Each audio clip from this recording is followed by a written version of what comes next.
እነሆ አዲስ ሚስጥር የዓለምን የደህንነት መዋቅር ያነጋገረ መረጃ ከቴል አቪቭና ከቴህራን ተሰማ።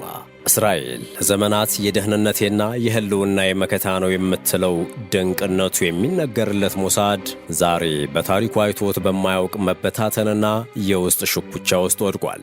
ይህ የመረጃ ጦርነትና የደህንነት ተቋማት መፈረካከስ በኢራንና በእስራኤል መካከል ያለው ፍጥጫም አሁን ወደ መረጃ ተቋማቱ አዳራሽ ዘልቆ ገብቷል። ለዓመታት የማይበገረው ተብሎ የሚታወቀው የእስራኤሉ ሞሳድ በኢራን ላይ በነደፈው የተሳሳተ ስትራቴጂ ምክንያት ዛሬ ከውስጥ እየተበላ ይገኛል።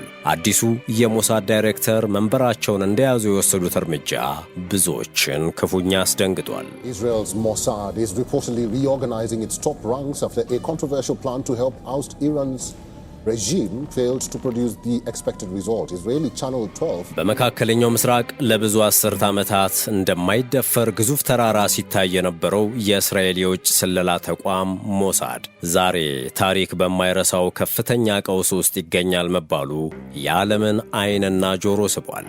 ነገሩ በቴል አቪቭ ጎዳናዎች ላይ ስጋትን የጫረ በኔታንያሁ ቢሮ ውስጥም ከፍተኛ ድንጋጤን የፈጠረ ነው። ለብዙ ዘመናት በዓለም ዙሪያ የጠላቶቹን የውስጥ ምስጢር በመበርበር ጠላቶች ያላቸውን ታዋቂ ሰዎችን በመግደል የሳይበር ጥቃቶችን በመሰንዘርና በሌሎችም ጠንካራ እርምጃዎቹ የሚታወቀው ሞሳድ አሁን ግን የራሱን ቤት ማጽዳት አቅቶት በኢራን የደህንነት መረብ ተተብትቦ መውጫ አጥቷል። ጉዳዩ ተራ የፖለቲካ ሽኩቻ አይደለም። ጉዳዩ በአንድ ወቅት የማይበገረው ተብሎ የሚታመነው የሞሳድ መሰነጣጠቅና በኢራን ብልህ የደህንነት ሥራዎች ምክንያት የደረሰበት ስልታዊ ሽንፈት ነው። አዲስ የተሾሙት የሞሳድ ዋና ዳይሬክተር ገና መንበሩ እንደተረከቡም ስለ ኢራን ከማንም በላይ ያውቃሉ የተባሉትን ከፍተኛ አመራሮች ከሥራ ማባረራቸው ተቋሙ የገባበትን የጥልቅ ውድቀት አዘቅት በግልጽ የሚያሳይ ነው። ይህ ሁሉ መናወጥ የጀመረው ግን በአንድ ትልቅ ስህተት ነው። እስራኤልና አሜሪካ በኢራን ላይ የነደፉት መንግሥትን የመገልበጥ ዕቅድ መሬት ላይ ካለው እውነታ ጋር የተጣላ ሆኖ ተገኝቷል። የኢራን የደህንነት ተቋማት ግን በተቃራኒው የእስራኤልን ሰርጎ ገቦች አንድ በአንድ በመለየትና በሞሳድ መዋቅር ውስጥ ከፍተኛ አለመተማመን እንዲፈጠር በማድረግ ረገድ ተሳክቶላቸዋል።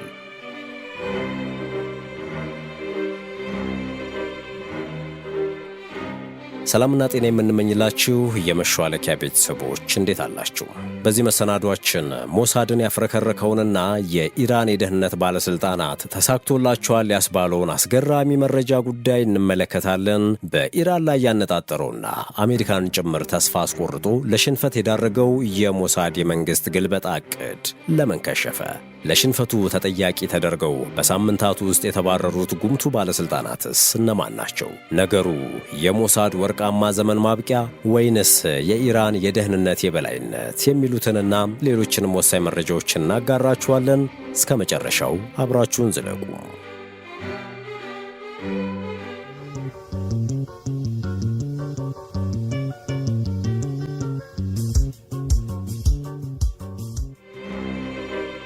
ኢራንንና እስራኤልን በተመለከተ አዲስ ሚስጥር እየተሰማ ይገኛል።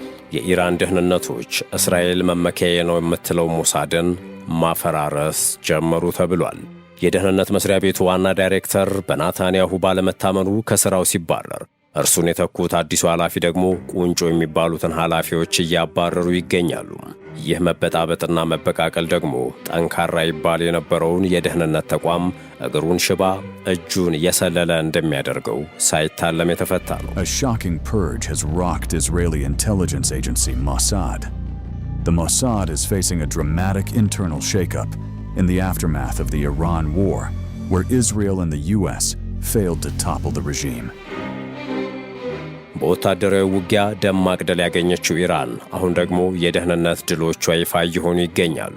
በሀገሯ ለእስራኤል የሰለሉትን በሞት ከመቅጣት ባለፈም ከጦርነት በፊትና በጦርነት ጊዜ የሰራቻቸው የደህንነት ሥራዎች አሁን ሞሳድ ለደረሰበት መሰነጣጠቅ አብቅተውታል ተብሏል። አዲሱ የእስራኤል የውጭ ስለላ መስሪያ ቤት ሞሳድ ዋና ዳይሬክተር ሮማን ጎፍማን ኃላፊነትን ከተረከቡ ከጥቂት ሳምንታት በኋላ ወሰኑት የተባለው ውሳኔ ብዙዎችን አስደንግጧል። የአዲሱ ዳይሬክተር ውሳኔ ሞሳድ በኢራን ጦርነት የገባበትን አዘቅት ያሳያል ሲሉ፣ ሌሎቹ ደግሞ የሞሳድ ወርቃማ ዘመን የማብቂያው ጅማሩ ነው እያሉ እየተዘባበቱበት ይገኛል። አዲሱ ዳይሬክተር በኢራን ጦርነት ላይ ቀጥተኛ ተሳትፎ አላቸው የሚባሉትን የድርጅቱን 2 ከፍተኛ ባለስልጣናት ከስልጣን እንዳባረሯቸው ተሰምቷል። ይህ ውሳኔ እጅግ ያስገረመው ደግሞ ገና ቢሮአቸው በገቡ ሳምንታት ጊዜ ውስጥ በመሆኑ ነው። ከነዚህ በሰራችሁት ሥራ እስራኤል ላይ ብቻ ሳይሆን አሜሪካም እንድትሸነፍ አድርጋችኋል ተብለው የተባረሩት ጉምቱ ባለስልጣናት መካከል አንደኛው የሞሳድ የኢንተሊጀንስ ዳይሬክተር ኃላፊ የነበሩ ሲሆን ሁለተኛው ደግሞ የድርጅቱ የኢራን ክፍል ኃላፊ ነበሩ። እንደ እስራኤል መገናኛ ብዙሃን ዘገባዎች ከሆነ የባለስልጣናቱ ከኃላፊነት መነሳት ዛሬ እስራኤል ከፊቷ ከተደቀኑት ትልልቅ ስትራቴጂካዊ ጥያቄዎች ከአንዱ ጋር የተያያዘ እንደሆነ እየዘገቡ ይገኛሉ።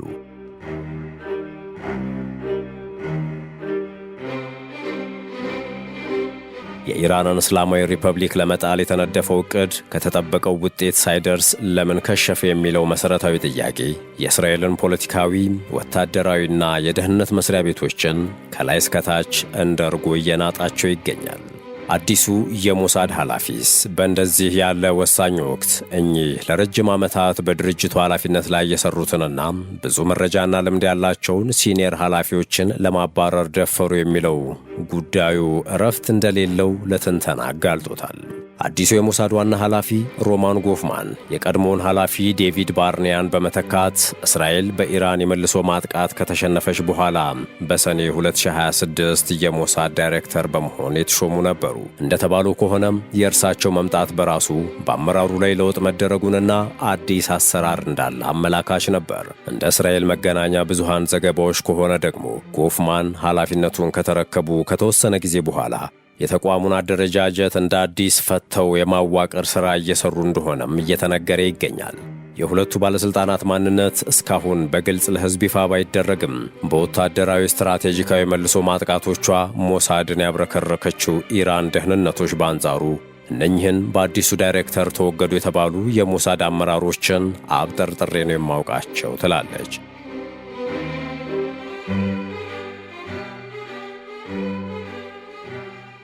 በአንድ መንግሥት የደህንነት ተቋም ውስጥ የመረጃ ዳይሬክቶሬት የሚባለው ክፍል ከዋና ዳይሬክተርነት ባልተናነሰ እጅግ ወሳኝ ክፍል ነው። በተለይም ልክ እንዳሁኗ እስራኤል አስፈላጊ የሚሆነው የመረጃ ግምገማዎችን የማዘጋጀትና የሞሳድ የበላይ አመራሮችና የሀገሪቱ መሪዎች ስጋቶችንና ዕድሎችን እንዲረዱ የማድረግ ኃላፊነት በጫንቃው ላይ የተጣለ ኃላፊነት ነው። አሁን ከመረጃ ዳይሬክቶሬት ኃላፊው ጋር አብሮ ተባረረ የተባለው የኢራን ክፍል ኃላፊም በበኩሉ በተለይ ለእስራኤል በጣም አስፈላጊ በሆነችው ኢራን ላይ ያተኩራል። ሁለቱንም ባለስልጣናት በተመሳሳይ ጊዜ ከስልጣን ማባረር ብዙ የሚተነተን ፍቺ አለው። አንደኛውና ትልቁ ጉዳይ እነኚህን 2 አመራሮች ኢራን ላይ በተከተሉት የአመራር አካሄድ ምክንያት ነው። በኢራን ውስጥ የመንግሥት ለውጥ ለማምጣት የተነደፈውን ዕቅድ ከጥንሰስ እስከ ትግበራው ጅማሮ ድረስ እነዚህ ሰዎችም በጣም ወሳኝ የሆነ ሚና ነበራቸው። እንደ ዘገባዎች ከሆነ እነዚህ ከፍተኛ የሞሳድ ባለስልጣናት የሚመሩት ቡድን በኢራን ውስጥ የነበረውን የውስጥ የሕዝብ ተቃውሞ ለማበረታታት ያለመ ስትራቴጂ በጽሑፍ አዘጋጅተው ነበር። የተባረሩት አመራሮች አገኘነው አወቅነው ባሉት መረጃ ተመስርተው ያዘጋጁት የግልበጣ ዕቅድ እስራኤልና አሜሪካ ወታደራዊ ጫናን ሲያደርጉ በኢራን መንግሥት ላይ ከፍተኛ ሕዝባዊ ዓመፅ የሚቀሰቀስበትን ሁኔታ ይፈጥራል የሚል ነበረ። በዚህ ምክንያት ዓመፁ ሲቀጣጠል ሕዝቡ ራሱ የኢራንን መንግሥት ይጥላል የሚል ነው። በዕቅዱ መሠረት የኢራን ተቃዋሚ ቡድኖችንና አናሳንን ተገፍተናል የሚሉ ቡድኖችም ግልበጣውን ይሳተፉበታል የሚል ነበር።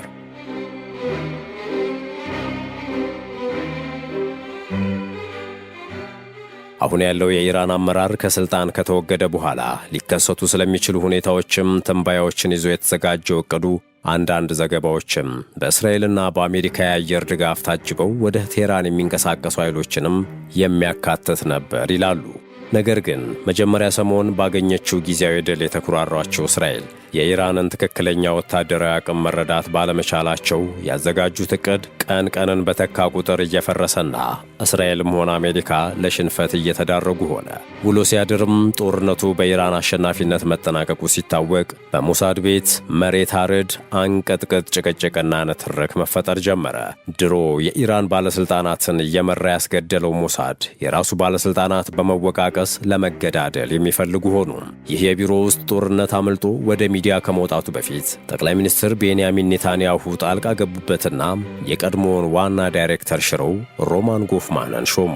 ሮማን ጎፍማን ወደ ሥልጣን ሲመጡ በቅድሚያ እነዚህን ሁለት ባለሥልጣናት ከኃላፊነት ማንሳት የፈለጉት ለሞሳድ ሙሉ ለሙሉ የኢራን የአመራር ለውጥ ዕቅድን የነደፉ ባለሥልጣናት በመሆናቸው ነው። ይህ የተባረሩት ባለሥልጣናት ዕቅድ ፕሬዝዳንት ዶናልድ ትራምፕን ጨምሮ ለከፍተኛ የአሜሪካ ባለሥልጣናት ቀርቦ ነበር። ነገር ግን በኢራን ውስጥ ይጠበቅ የነበረው የአሜሪካና እስራኤል የሚፈልጉት ለውጥ አልመጣም። በዚህም ምክንያት ለስትራቴጂው ተጠያቂ የሆኑት አካላት ተጠያቂ መደረግ አለባቸው የሚል ድምዳሜ ላይ ጎፍማን እንደደረሱ ይታመናል። በሌላ አነጋገር እነዚህ ባለሥልጣናት ከሥራ የማሰናበት እርምጃዎች እጅግ መሠረታዊ የሆነ የውሳኔ ስህተቶችን ከማረም ጋር ይገናኛል። አዲስ ዳይሬክተር ማለት በደህንነት መስሪያ ቤቱ ውስጥ አዲስ ድርጅት ማለት ነው። እናም አዲስ የሞሳድ ዳይሬክተር ማለት አዲስ ሞሳድ ማለት ነው። ስለሆነም ያ የድሮ ጠንካራው ሞሳድ በኢራን ጉዳይ ሽምድምድ ወጥቶ ከጨዋታ ውጭ ሆኗል። አሁን ሁለቱ ባለሥልጣናት ከሥልጣን እንዲወገዱ ምክንያት የሆነው ጉዳይ ውድቀቱ የባለሥልጣናቱ ብቻ ሳይሆን የእስራኤል የዘመናት ኢንቨስትመንት ውድቀት ነው።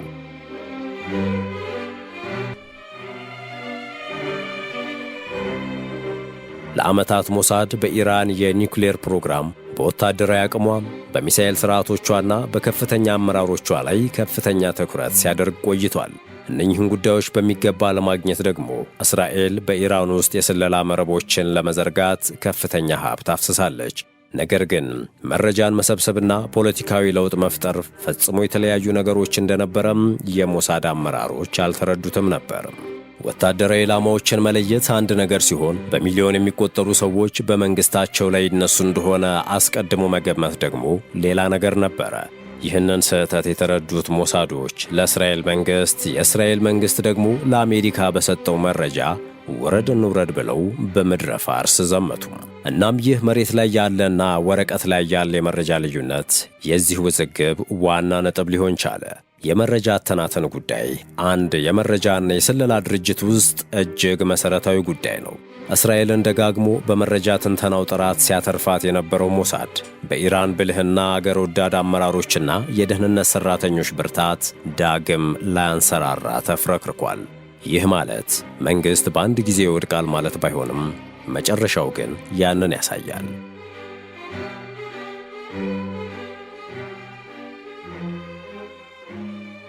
የኢራን መንግሥትን ለመጣል የተንቀሳቀሱት የሞሳድ አመራሮች ወታደራዊ ጫና በፍጥነት የውስጥ ዓመፅ ያስነሳል ብለው አምነውበት የነበረ ቢሆንም እንዳሰቡት ባለመሆኑ ሀገራቸው ላይ ትልቅ መዘዝን አምጥተዋል።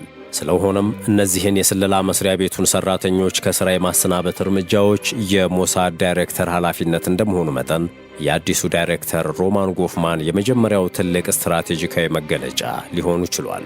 ይህም ኤጀንሲው ኢራንን በሚይዝበት መንገድ ላይ እንደገና ማጤን እንደሚያስፈልገው የሚያመላክት ነው። ሞሳድ በታላቅ የፖለቲካ ትንተና ላይ ከመተማመን ይልቅ በመረጃ መሰብሰብ፣ ሰርጎ መግባት፣ ወታደራዊ አቅም፣ የአመራር መረቦችና የረጅም ጊዜ ሥራዎች ላይ የበለጠ ትኩረት ማድረጉ መንግሥትን ለመገልበጥ ያሰበበትን ዕቅድ አንኮታኩቶበታል።